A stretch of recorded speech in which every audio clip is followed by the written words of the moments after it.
Hello, welcome back to the Shutterbug Club podcast.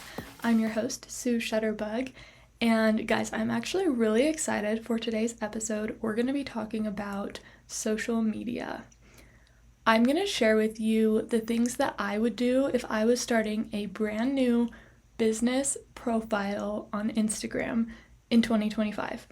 And this is basically the things that I'm already doing now, but we're going to talk about the strategies and the content that I post that have helped me create a successful business account on social media, because this is where I get the majority of my clients, and specifically Instagram. So we're going to be mostly talking about creating an Instagram profile for your business, but a lot of the tips that I cover will apply to other social media platforms too.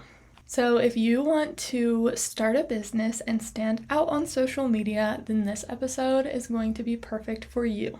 We're going to start with creating your profile on Instagram.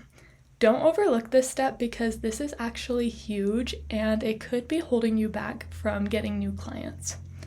So I'm going to walk you through step by step of what you should look at and make sure you have in your business profile.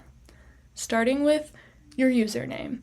Now, this should probably be the name of your business, and I talked about this briefly in my first episode, but if you're trying to decide what to name your business, you're probably deciding between either going with your own personal name like Sue Duke Minier Photography or a fun different name like Shutterbug Photography, and the truth is it really doesn't matter. Either one of these options are not going to make or break your success of your business.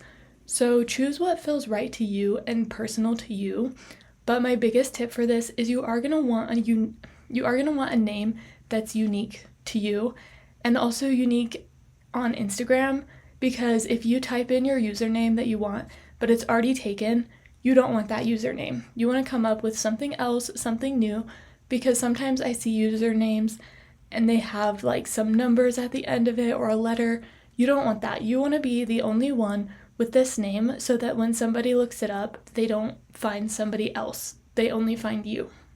Now also, when you're creating your username, you can either mush all the words together or you can use periods or underscores as like spaces almost, which I feel like underscores are a little bit more of the past. I think periods are a little bit more common to see now. And for me personally, I like when somebody uses a period in their username to separate the words, because I'm just a bad reader, a bad scanner, and I just mush everything together. And so it takes me longer to figure out your name. So if you're thinking about people reading it clearly and understanding it, then I would recommend maybe adding a period. Like me, my username is Sue period Shutterbug, just because that's easier for me and I prefer it that way. But again, that's a personal preference and completely up to you. Okay, now moving on to your profile photo. And this is probably the most important thing, because when somebody is going to book with you, this is probably going to be the first thing they notice or the thing that stands out, the thing that catches their eye. For me personally, I have booked a few services through Instagram, like other photographers, videographers, hair and makeup artists, and when I'm searching for these people, their profile photo is the first thing I look at. And if their profile photo doesn't stand out to me, I am going to be less likely to click on their profile. So for your profile photo, first of all, you want to make sure it's a picture of yourself. Especially as photographers, photography is such a personal service. People want to know who their photographer is, who they're going to be working with, because photos can be very vulnerable. Your client is going to feel vulnerable being in front of the camera, and so a lot of the times when they're looking for a photographer, they're going to want to know what they look like. So you might have like your business logo as your profile photo on social media, and if you do, I want you to go change that right now, and you're going to want to have a photo of yourself. And in this photo, you want to make sure there's no distracting elements in the background. You want to make sure you stick out of the photo good. And usually like a welcoming photo of you, one of you smiling, is great. but really just one where you pop against the background. It's clear, easy to see, and very inviting and friendly. Honestly, I think just like a plain studio headshot is a great profile photo because it stands out. And if you're a photographer, you could hold your camera in the photo. And if you do other services, I love just like makeup brushes in profile photos. That stuff really stands out to me. So something to consider when choosing your profile photo. And if you don't have a photo of yourself that you think works, I would recommend investing in some business photos. Moving on to creating your bio on Instagram. So when you go to create your bio, the first thing that you're going to have is a spot to put your name. And what this is when somebody searches up something on Instagram, this is actually what's going to show up. So for me, in this section where it says name, I put where I'm based and what I do. So I put Durango, Colorado photographer. I also put my name there, but I made sure I had my location so that when somebody searches up Durango, Colorado photographer, I will be one to pop up first before somebody who doesn't have that in their name section. And I believe this works a lot for me because I book a lot of tourist work, especially around Durango, and a lot of the times they tell me that they found me on Instagram. One thing that drives me a little bit crazy is when somebody doesn't have their name on their profile. So you want to make sure you have this. If you don't have it in your username especially, but you want it to be super clear what your name is. Because a lot of the time, if I'm going to reach out to someone and I can't figure out what their name is, I won't even reach out to them. Because I want to send a personal message and I want to address them by their name. And if I don't know what their name is, I probably won't book with them. So make sure you have your name somewhere on your profile. And along with your name, if you don't put your location in the name section, make sure you have your location somewhere on there if you're offering a service. Because a lot of the times also I'll want to work with somebody, but I can't figure out where they're based. Or sometimes when I'm traveling, I like to reach out to other photographers and ask if they want to meet up and shoot or something fun. But I can't figure out where exactly they're located. So make sure you have your name and where you're located on your profile to attract more clients and get more business.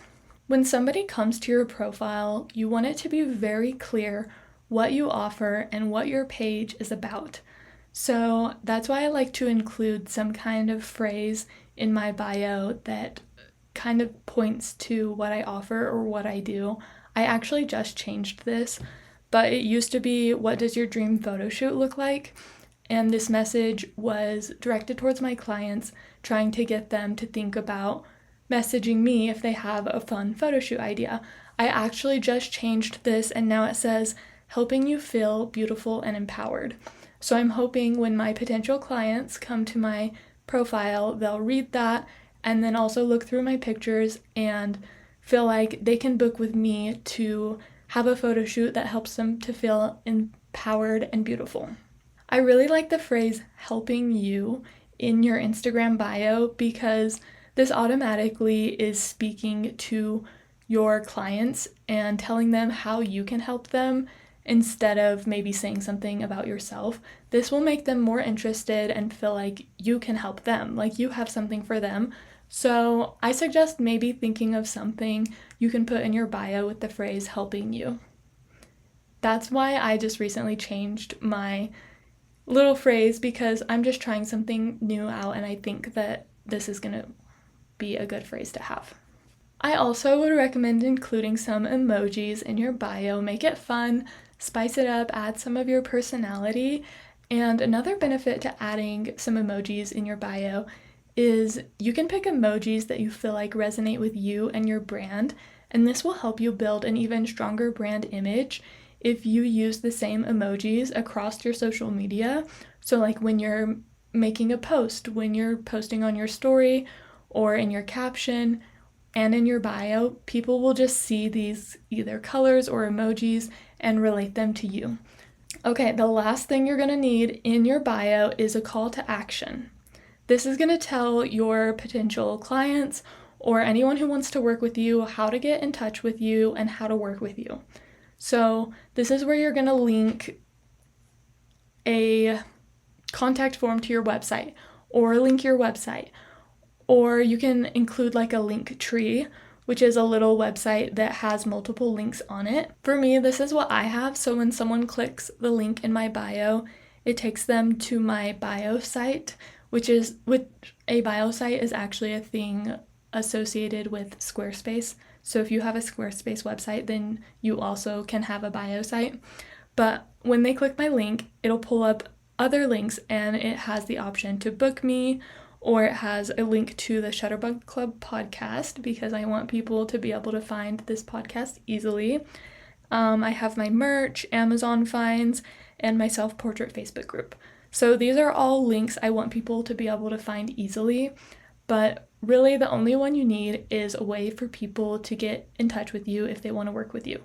If you don't have a website yet, that's fine. You can always tell them, DM me to book. That is what I had on my Instagram bio until I created a website. We're going to back up just a little bit because I forgot to talk about whether you should create a brand new Instagram account for your business, or if you should just convert your personal account into a business account. I feel like this is a dilemma a lot of people struggle with when starting a business on social media. Let me tell you my thoughts on this.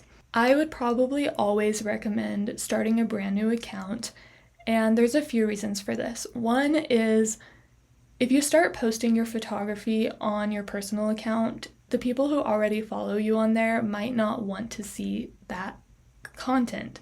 And so you might not get as much engagement on there, and maybe people don't want to be sold to.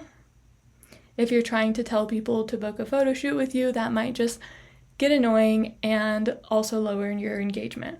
So if you start a brand new Instagram account, then only people who want to follow you can follow you and see your work. And you can post about it on your personal page and bring people there to follow you, but they will follow you for your photography. Because for me personally, I know that I have some people on my personal Instagram account who don't really care about my photography. The second reason, and this is really the biggest one, especially for me, of why you would want to create a new account for your business is because it's almost like a fresh start. You don't have anyone you know watching you, because that was what I was afraid of. I was like, I don't want the people from my school to be seeing everything I'm posting when I had no idea what I was doing, and I was just experimenting and posting all kinds of things. So if you start a new page, then it's like a clean slate. You don't have to worry about anybody or everybody seeing it, only the people who go there intentionally and want to see it. This just kind of takes some of the pressure off of you. Now, one thing to consider when thinking about creating a new account or turning your personal account into your business account is you might think maybe you want your personal account to be your business. Like, you want to be the face of your business. You want people to know who you are, and you want them to book with you because of who you are and not just because of your photos. And this is a great thing to have, but I believe that you're going to achieve that better if you start a business account and first start posting your photography, your photos, your services, start showing people what you have to offer. And then once you've built a little bit of a portfolio, then you can start incorporating more of your personality. You can post more silly videos that relate to your personality. You can do this from the beginning too in your account, but I believe it's better to just create your business account and then add your personality into that instead of trying to turn your personal account into your business account. Okay, so now we're going to talk about the difference between a personal account, a business account, and a creator account, because these are the 3 different accounts you can create on social media. First of all, we're just going to cut personal account right out of there. You don't want a personal account for your business, and you don't want your business account to be private. You need to make sure this is public.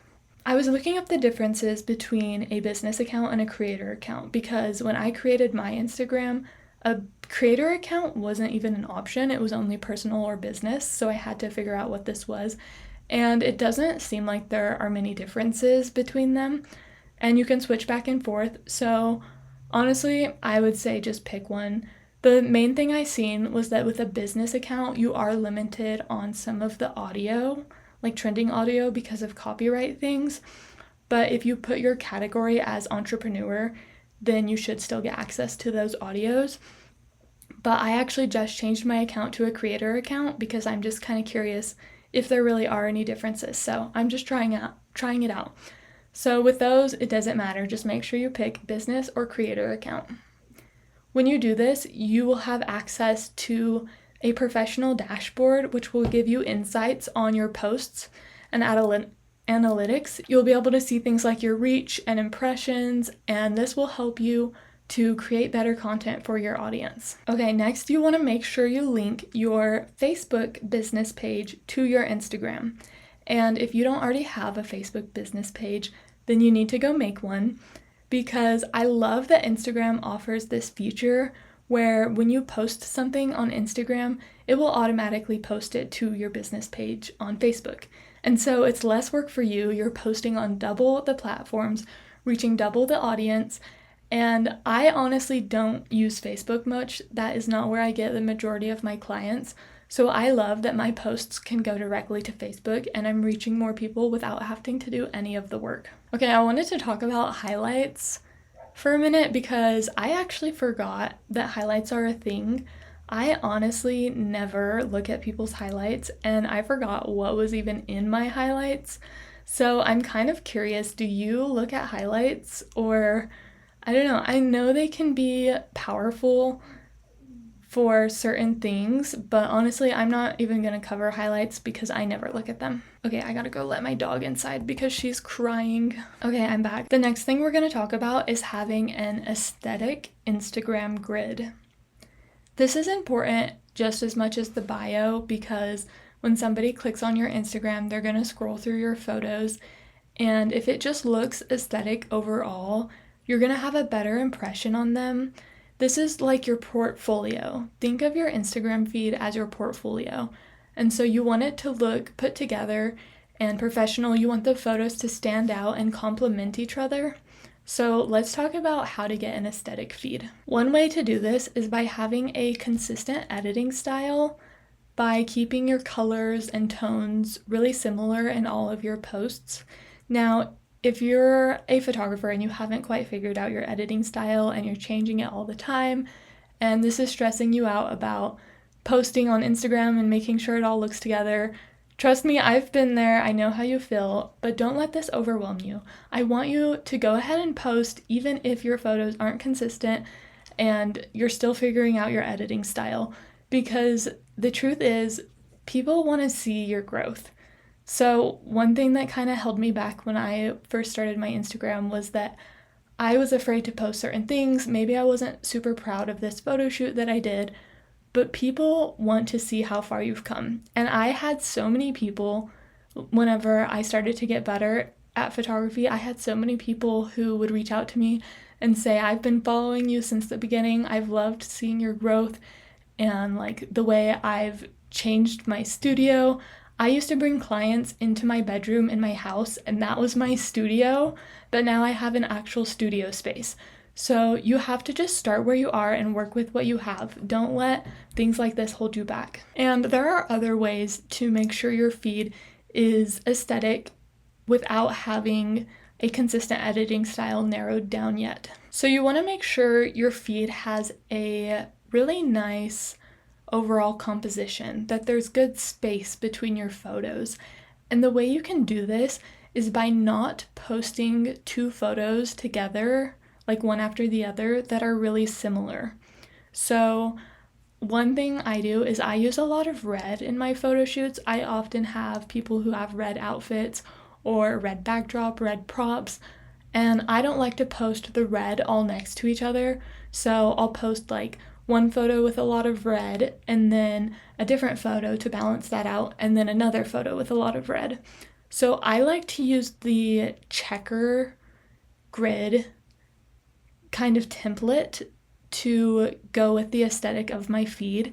And what this basically means is like every other photo varies. So I do black.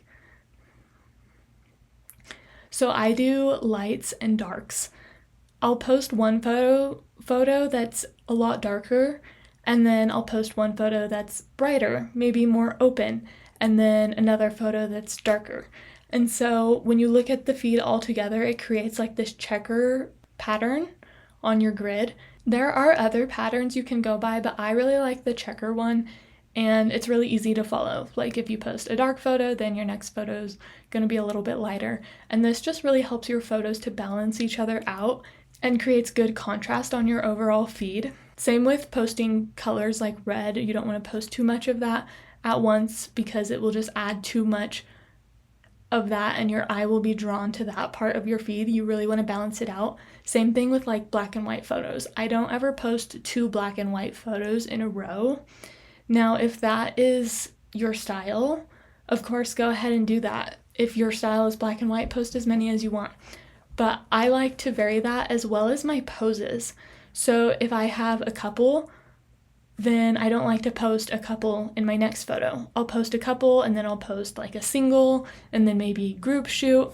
And I vary that as well as like posting close-ups, faraways, details.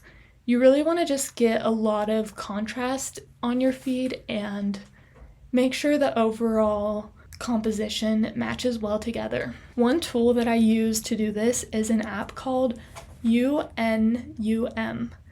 And this is basically, you can just upload your photos to it and rearrange them. It's like a little Instagram grid, and this is what I use to see how photos look next to each other and to figure out which photo I want to use as the cover photo for a post or a reel. And it's been great. I love using this app. I honestly have used it for almost every single one of my posts for the past year. You may have seen some Instagram grids with a theme to them. Like some common ones are posting 3 photos that are the same. So maybe 3 photos from every single session so that when it goes down the row, it's like all those 3 photos line up with each other. Another common theme is doing like white borders on all of your photos or posting 2 photos really enlarged, but then when you go to your feed and look at it overall, it like creates an image of its own.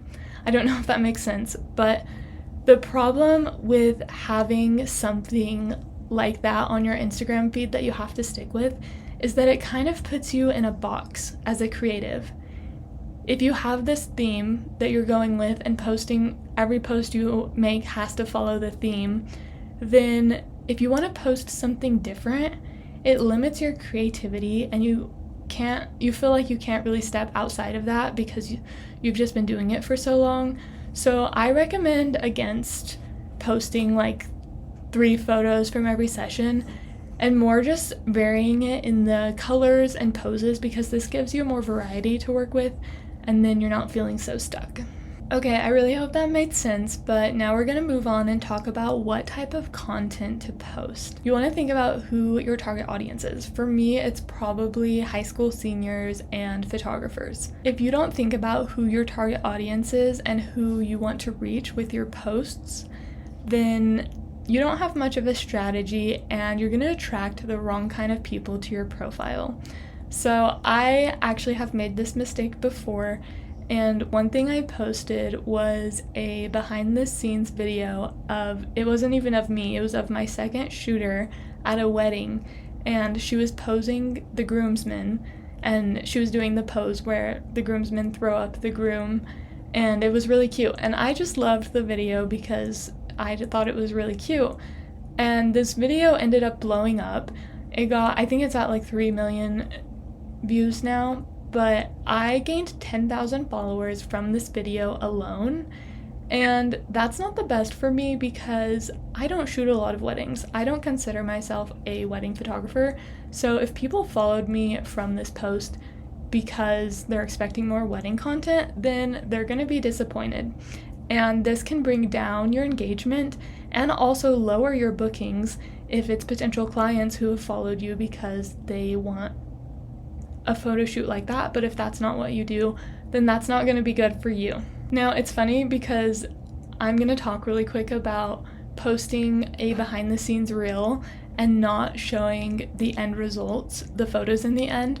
This can be a really good way to increase engagement because a lot of the times it will make people mad, which you might say you shouldn't do that because it's kind of clickbaity, but I do it quite a bit and it works out pretty well. But I actually did it completely on accident with this post. It was just kind of a last minute random post, and I hadn't even looked at the pictures. I didn't know how they looked.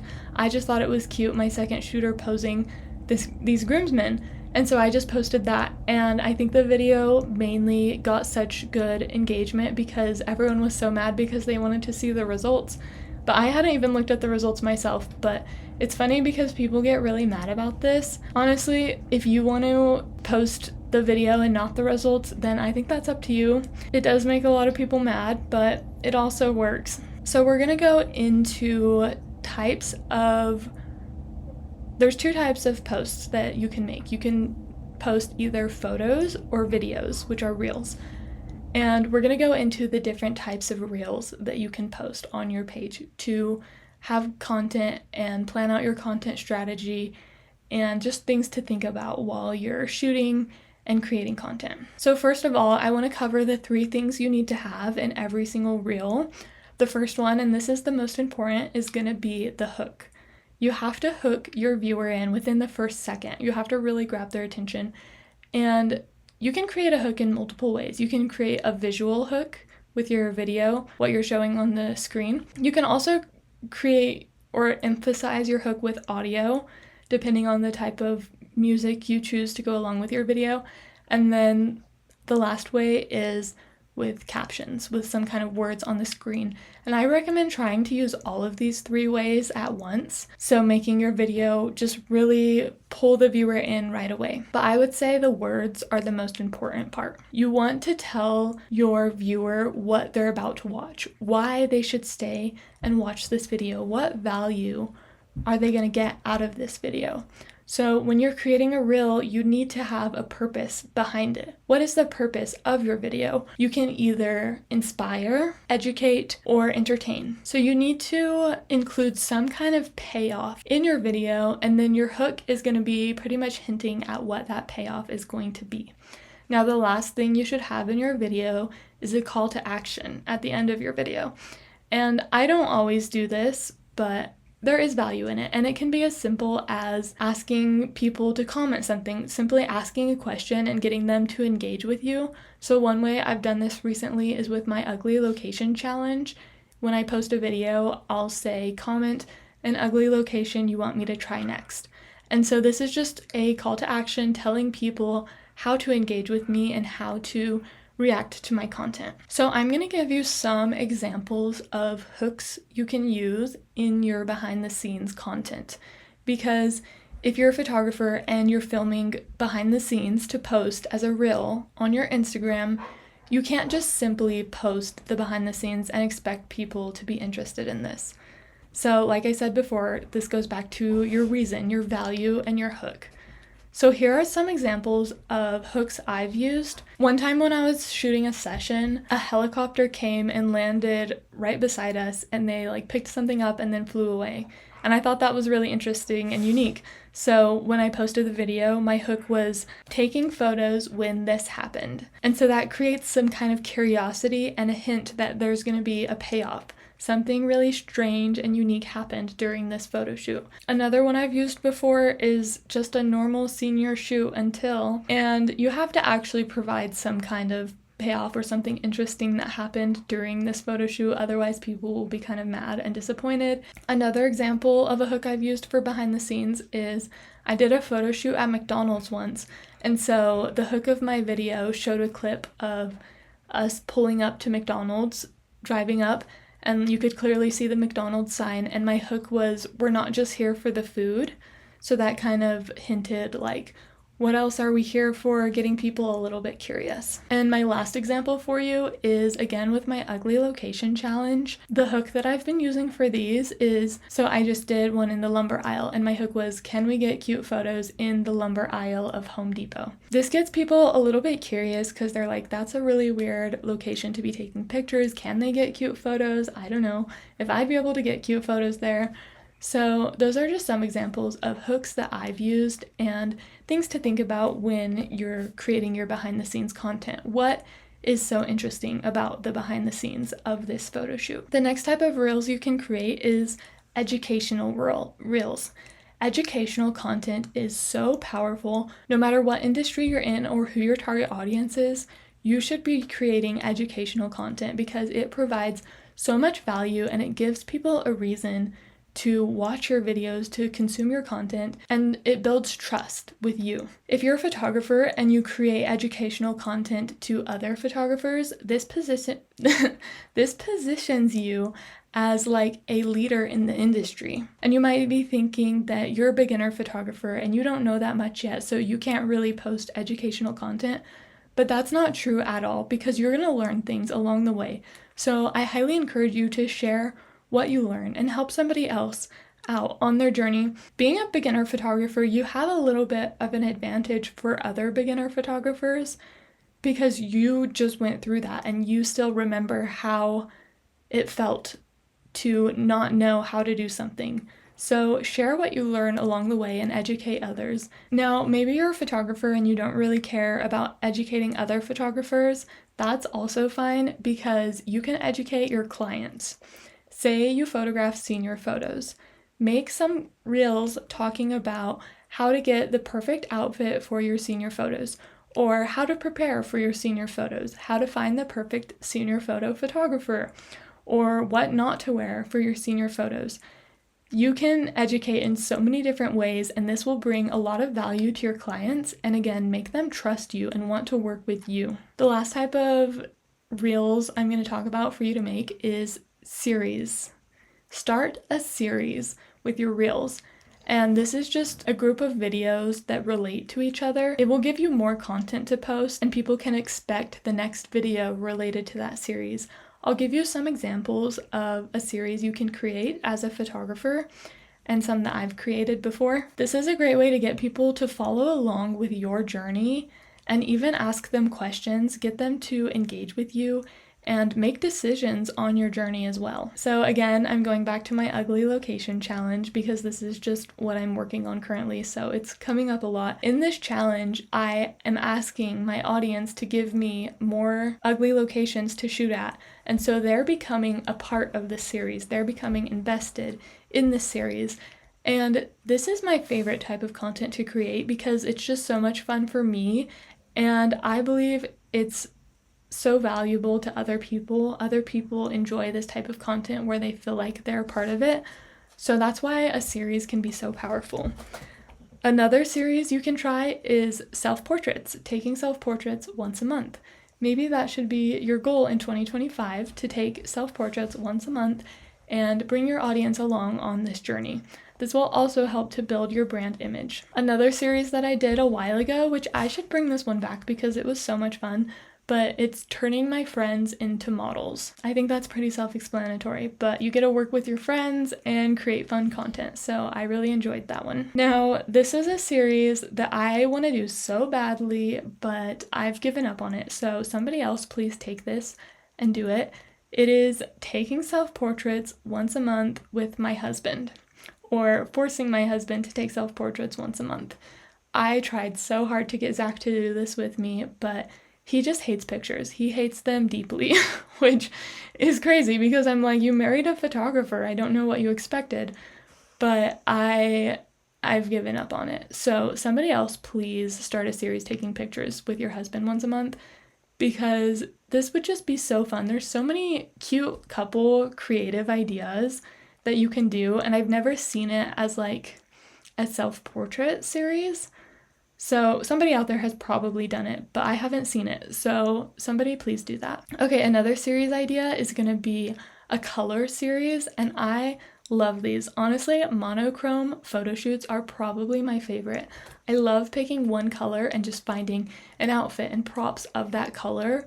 And so if you do a monochrome series, then you can do like a rainbow, do a photo shoot for all the different colors, and you can invite your audience to think of props of that color that you can use for the next photo shoot. I really want to do like a glitter monochrome series, taking a glitter photo shoot in each different color because I'm just crazy and I love glitter. Another kind of similar one would be like a fruit series, doing like an a strawberry photo shoot, lemon, cherry, just all the different fruits or vegetables or food.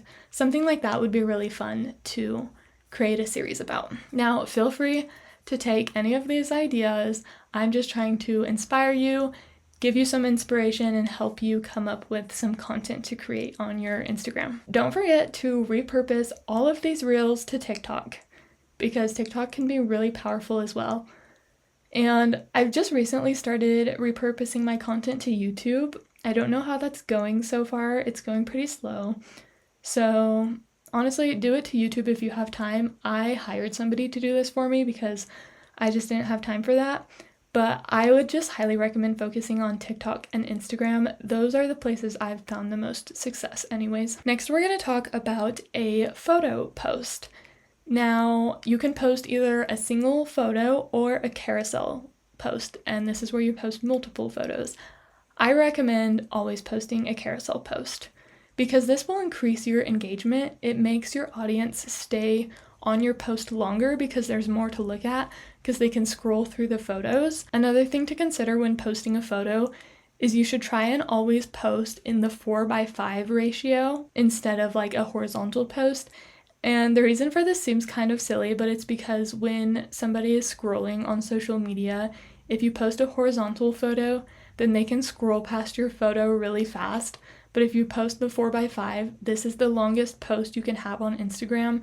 And so it'll kind of catch their eye more and help them to stay on your post longer. Now, if you just love landscape photos and horizontal photos, then by all means go ahead and post horizontal photos.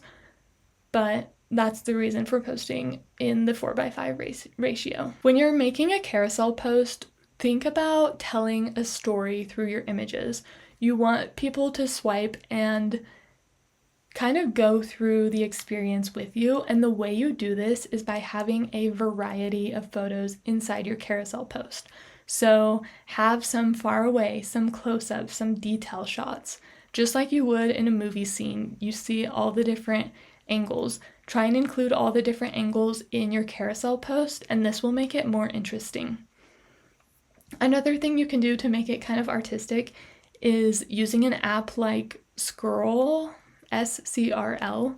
That's the one that I use, and this is just where you can add a bunch of photos and put them all over wherever, so people can kind of swipe and give them a different experience. I hope that makes sense. I think you know what I'm talking about, but if you don't, then look up the app Scroll, SCRL. Okay, the next thing we're going to talk about is your captions. I used to think forever about a caption. I thought I had to have the perfect Instagram caption or I would not post the photo.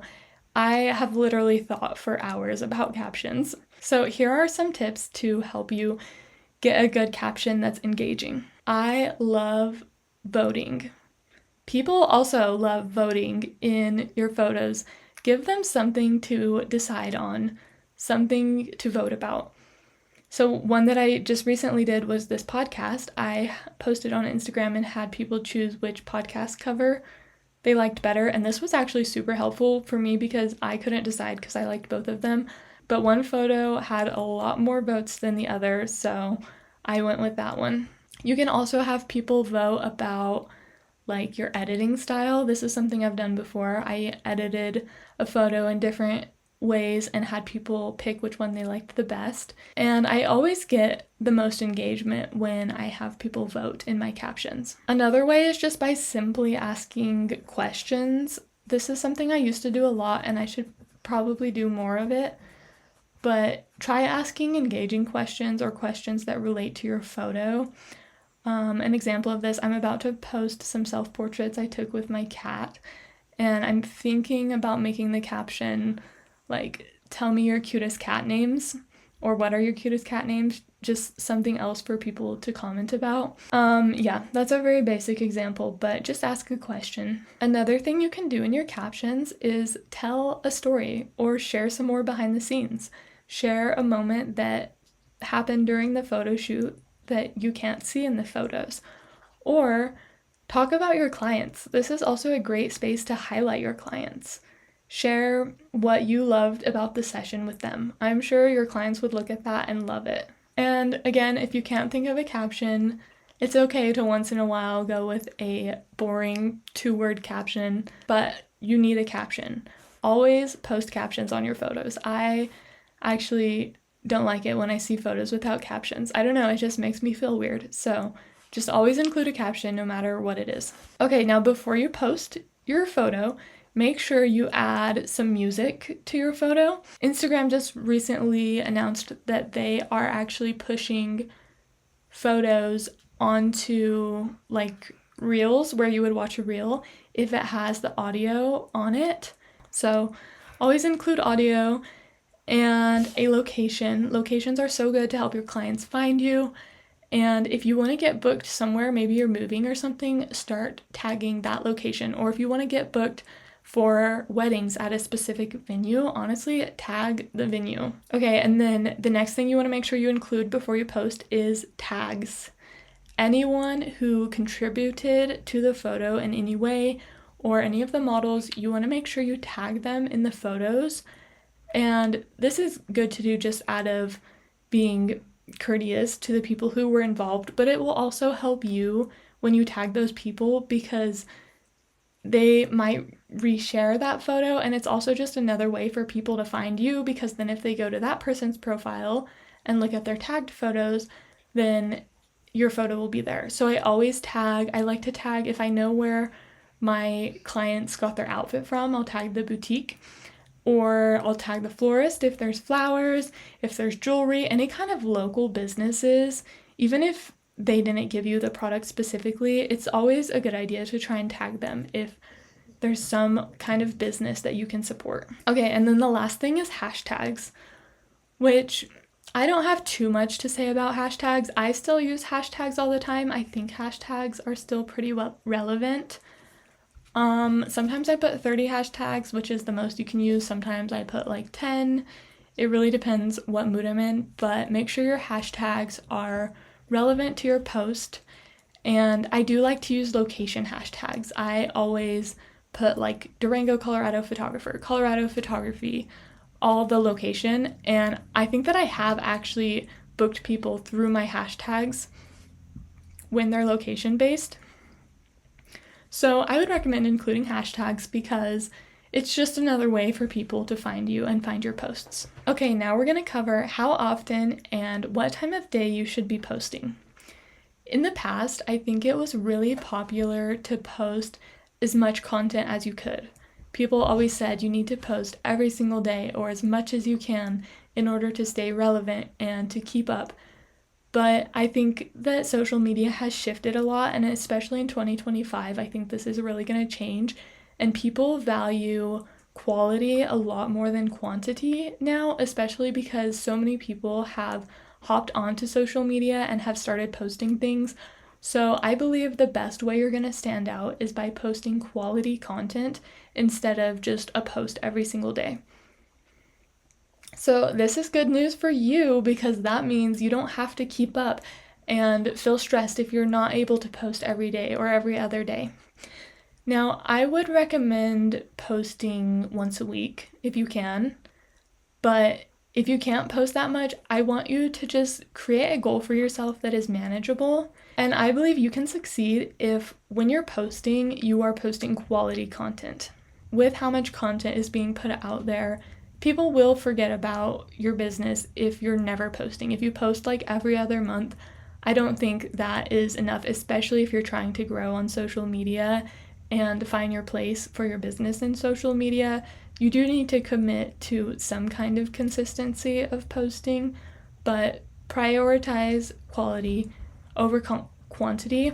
But again, if you're just beginning photography, don't worry too much about this. You need to just experiment and figure out what you like to post and what your audience likes to see. I like to look at my analytics and see when my audience is most active, which for me is about 9 a.m. to 12 p.m.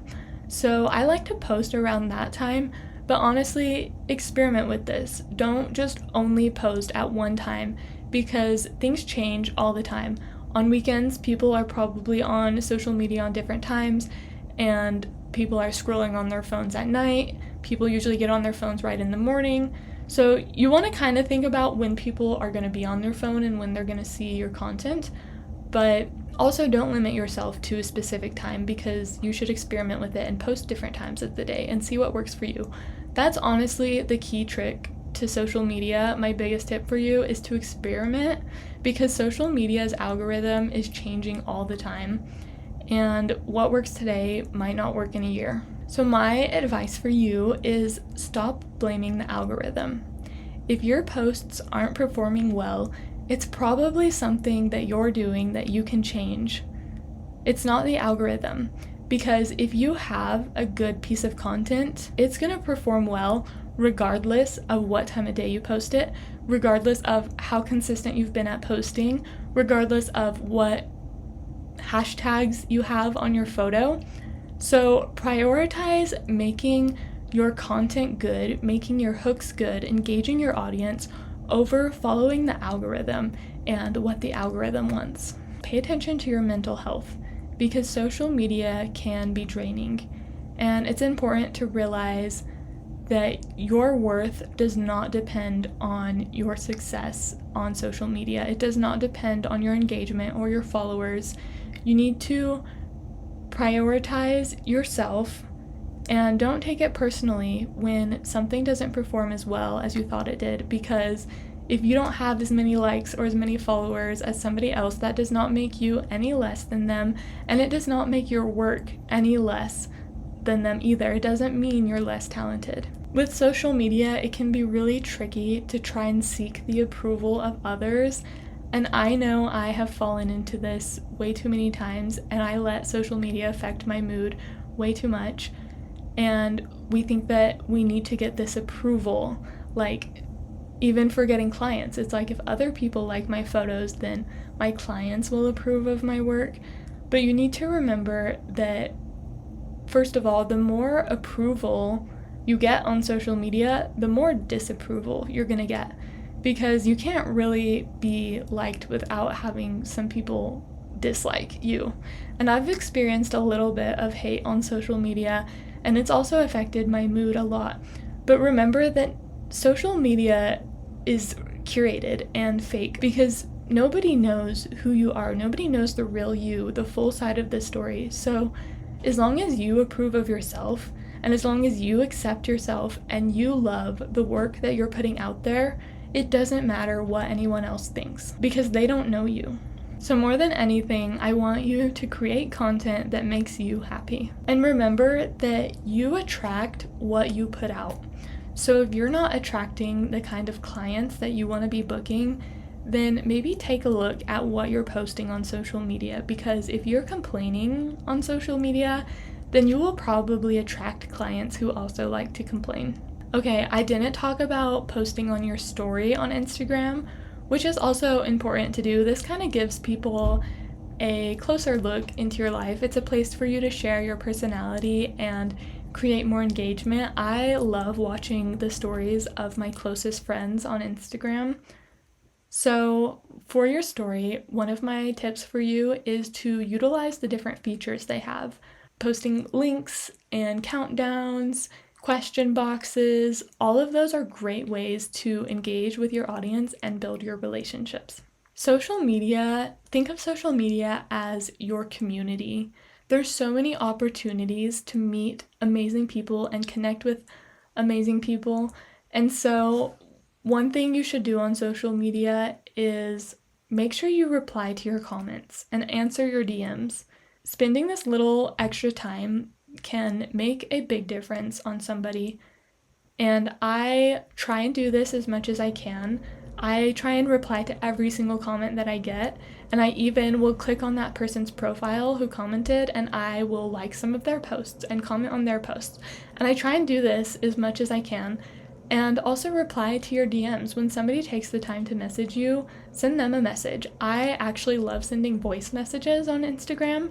I do this a lot, and I just think it's so personal, and it creates such a connection with somebody. I have so many people I would consider dear friends.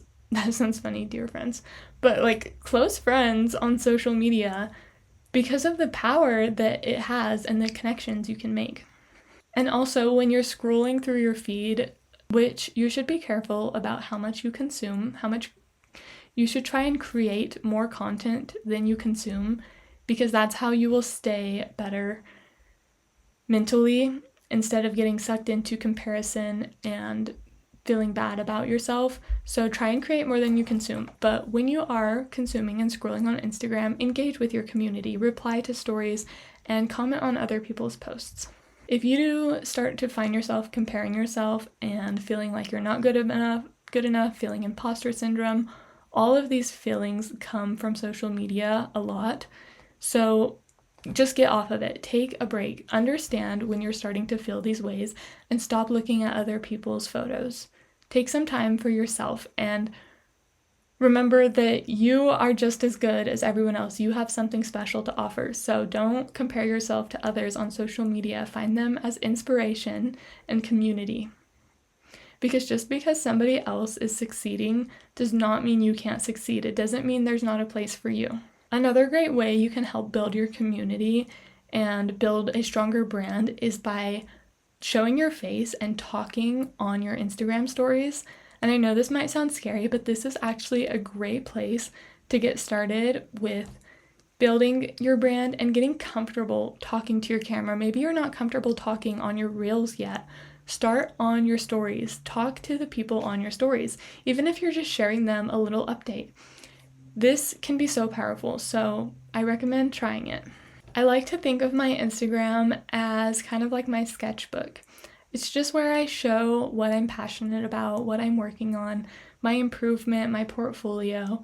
So my biggest tip for you, just have fun with it and don't take it too seriously, because in the end, you can have a successful business without social media.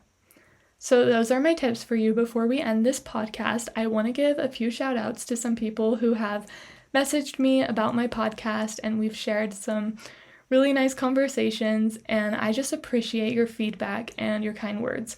So the first one is Anna. Hi Anna. I actually met Anna at Club Content, which was a content retreat hosted by Preston Luke, and her Instagram name is photographsbyanna.sf. We talked a little bit about how I'm kind of like shy and get scared to go out and do certain things, and it meant so much to me that Anna reached out to me, because my biggest hope for this podcast is that I can share some of my vulnerabilities and struggles with you, and you can feel like you're not so alone, because these are things that I've felt so alone in for so long, and so it means so much to me that you guys are reaching out to me and that you can relate to what I'm saying. The next person I want to reach out to is Beth. Her Instagram name is Hanny Designs, and I met Beth at Photo Camp, which is a content retreat hosted by Alex Blake Photography, and Beth has just shown me so much kindness and support, so thank you, Beth. And another one is Alexis, who I also met at Photo Camp just in October, this last one. So I just want to say thank you for your support, Alexis. And the last one I want to thank is Michael, and his Instagram is g.shot.it, which is kind of a fun Instagram name. I just really appreciate you guys, so thank you so much. And like always, reach out to me if there's anything you want me to talk about, if you have any questions, or you just resonated with something I said. I hope you guys have a great Christmas or whatever it is you celebrate, because that's coming up this week, and I will see you in the next episode.